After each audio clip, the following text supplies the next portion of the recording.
Quand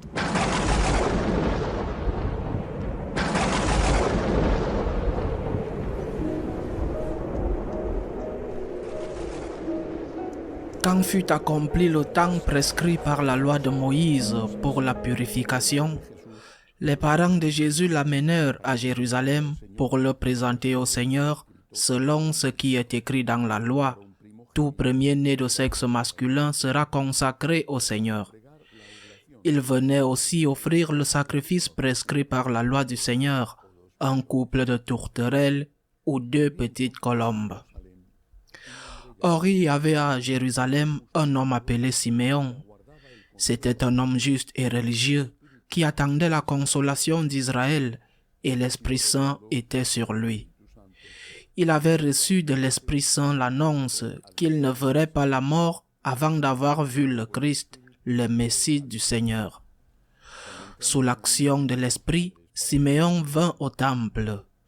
Au moment où les parents présentaient l'enfant Jésus pour se conformer au rite de la loi qui le concernait, Siméon reçut l'enfant dans ses bras et il bénit Dieu en disant « Maintenant, ô Maître souverain, tu peux laisser ton serviteur s'en aller en paix, selon ta parole, car mes yeux ont vu le salut que tu préparais à la face des peuples, lumière qui se révèle aux nations et donne gloire à ton peuple Israël. » Le père et la mère de l'enfant s'étonnaient de ce qui était dit de lui. Siméon les bénit, puis il dit à Marie sa mère, « Voici que cet enfant provoquera la chute et le relèvement de beaucoup en Israël. Il sera un signe de contradiction. Et toi, ton âme sera traversée d'un glaive. Aussi seront dévoilées les pensées qui viennent du cœur d'un grand nombre. » Il y avait aussi une femme prophète, Anne, fille de Phanuel de la tribu d'Azer. Elle était très avancée en âge. Après 7 ans de mariage, demeurée veuve, elle était arrivée à l'âge de 84 ans. Elle ne s'éloignait pas du temple, servant Dieu jour et nuit dans le jeûne et la prière. Survenant à cette heure même, elle proclamait les louanges de Dieu et parlait de l'enfant à tous ceux qui attendaient la délivrance de Jérusalem. Lorsqu'ils eurent achevé tout ce que prescrivait la loi du Seigneur, ils retournèrent en Galilée dans leur ville de Nazareth. L'enfant, lui, grandissait et se fortifiait, rempli de sagesse, et la grâce de Dieu était sur lui. Acclamons la parole de Dieu. C'est une fête de la Vierge, c'est un jour spécial de joie. C'est aussi une fête qui apporte avec elle une annonce de tristesse, de terrible tristesse pour notre mère. Tout d'abord, ce vieil homme, ce vieux prophète, nous montre par son comportement qu'il faut savoir attendre. Dieu lui a fait une promesse. Les années sont passées, il a vieilli. Il ne savait pas quand il allait mourir et la promesse ne s'accomplissait pas. Jusqu'à ce qu'à la fin de sa vie, il ait la joie de pouvoir voir, de tenir le Sauveur dans ses bras et il l'a ainsi proclamé. Nous devons savoir attendre. Nous devons donner du temps à Dieu. Le temps de Dieu n'est pas le nôtre. Nous devons savoir attendre. C'est le premier enseignement.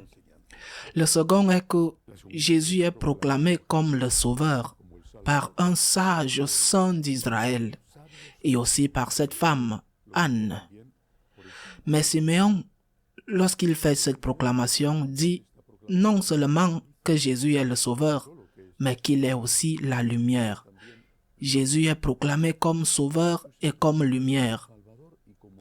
C'est-à-dire qu'il ne va pas seulement nous sauver par sa mort sur la croix, qui, bien qu'il n'en parle pas directement, en parle indirectement lorsqu'il se réfère et s'adresse ensuite à la Vierge. Il nous sauvera par sa mort et par son enseignement. L'enseignement du Christ est sauveur. Cela peut être ennuyeux parce que cela va parfois à l'encontre de nos instincts. Mais le message va à l'encontre de nos instincts lorsque nos instincts nuisent les autres.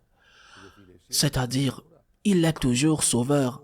S'il te dit que tu ne dois pas voler, cela ne peut pas te déranger, mais pense à la joie ressentie par celui qui ne sera pas volé. S'il te dit que tu ne dois pas tromper ta femme ou ton mari, eh bien, cela t'obligera à être fidèle, mais pense à la joie que ressentira celui qui n'est pas trompé. Le Christ nous sauve, son message est sauveur, et nous devons le répéter aujourd'hui à une époque où le message de Jésus est remis en question comme jamais auparavant. Le Christ est le sauveur, et il sauvera par la lumière de son enseignement, et il sauvera par son sang versé.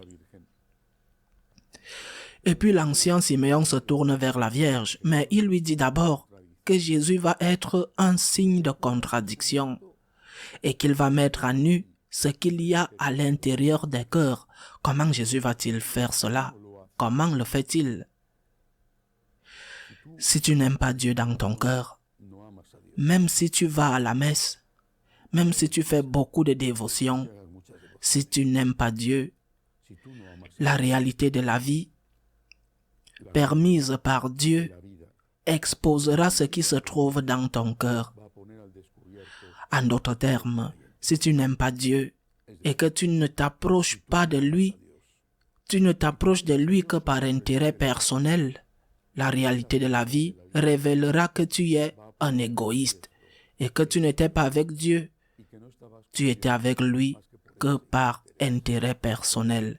Si tu aimes Dieu, si tu places Dieu en premier, si tu es reconnaissant envers Dieu, si ce qu'il t'a déjà donné est plus important pour toi que ce qu'il te donnera, si le sang versé est plus important que l'argent ou la santé, si les portes ouvertes du ciel sont plus importantes que le succès sur terre, alors ce qui est dans ton cœur sera révélé et le Seigneur te dira, « Viens, béni de mon Père. »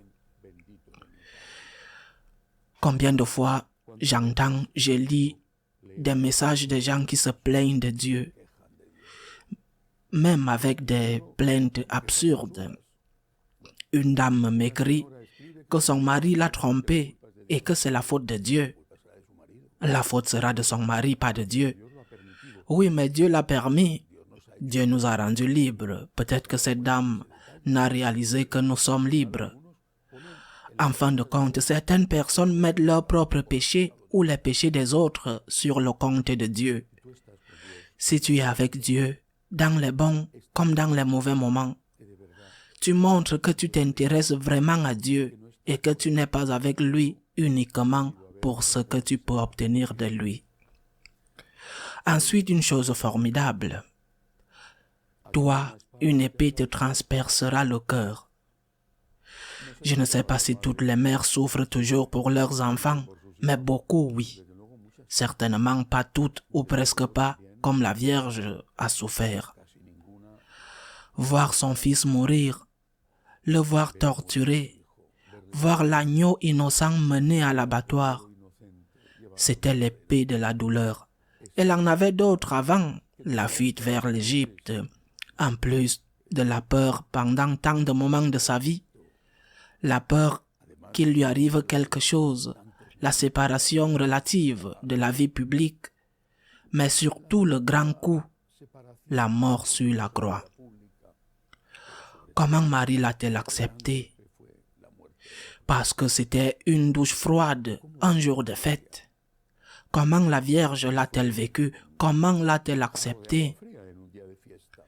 Dans son cœur, elle a sûrement dit, « Voici la servante du Seigneur, qu'il me soit fait selon ta parole. » J'ai accepté cet enfant pour ne pas faire de marché avec lui, et je serai avec lui jusqu'au bout, même si cela me coûte. Mais il existe une très belle tradition orientale de l'Église d'Orient. Je l'aime beaucoup et elle s'est reflétée dans l'art de nombreuses icônes, dont certaines sont particulièrement belles. Dans cette icône, dans cette tradition, en entendant ces paroles de Siméon, la Vierge est devenue triste. Et l'image, l'icône de la Vierge d'Ancêtre est triste. Elle pleure, ou du moins elle a un geste, une grimace de douleur. Parce qu'elle pense, qu'est-ce qui va arriver à mon enfant? Que va-t-il lui arriver? Pourquoi ce vénérable vieillard dit-il cela? C'est un avertissement de Dieu. Que va-t-il arriver à mon enfant? Elle est triste, comme n'importe quelle mère. Et selon la tradition, l'enfant Jésus, le bébé, en voyant sa mère triste, va vers elle et passe sa petite main sur son visage pour la consoler. Il la comble de baisers et de caresses pour la réconforter. C'est la Vierge de la tendresse. Il y a beaucoup de tableaux comme celui-là, la Vierge triste et l'enfant qui la console. En se rappelant ce moment précis, la Vierge de la tendresse de l'enfant envers sa mère. Je ne sais pas si Jésus a parlé, sûrement pas, mais ses gestes ont suffi. S'il avait parlé, il aurait dit à sa mère, « Me voici, maman. Je suis là, ne t'inquiète pas, je suis là. » Et je crois que c'est ce que nous avons à dire aujourd'hui, jour de la présentation du Seigneur et l'annonce de l'épée à la Vierge. Aujourd'hui, nous devons dire à Marie, « Maman, me voici. J'ai une mère et tu as un fils pécheur. Pas l'enfant Jésus, l'agneau innocent, un fils pécheur, mais un fils quand même, et un fils qui t'aime. Un fils qui te donne parfois des maux de tête, beaucoup même, mais un fils qui t'aime. Les pécheurs peuvent-ils aimer? Eh bien, il faudrait le demander à Sainte Marie-Madeleine, par exemple. Un fils qui t'aime, Marie, un fils qui veut te consoler. Me voici, je suis ton fils. Ainsi soit-il.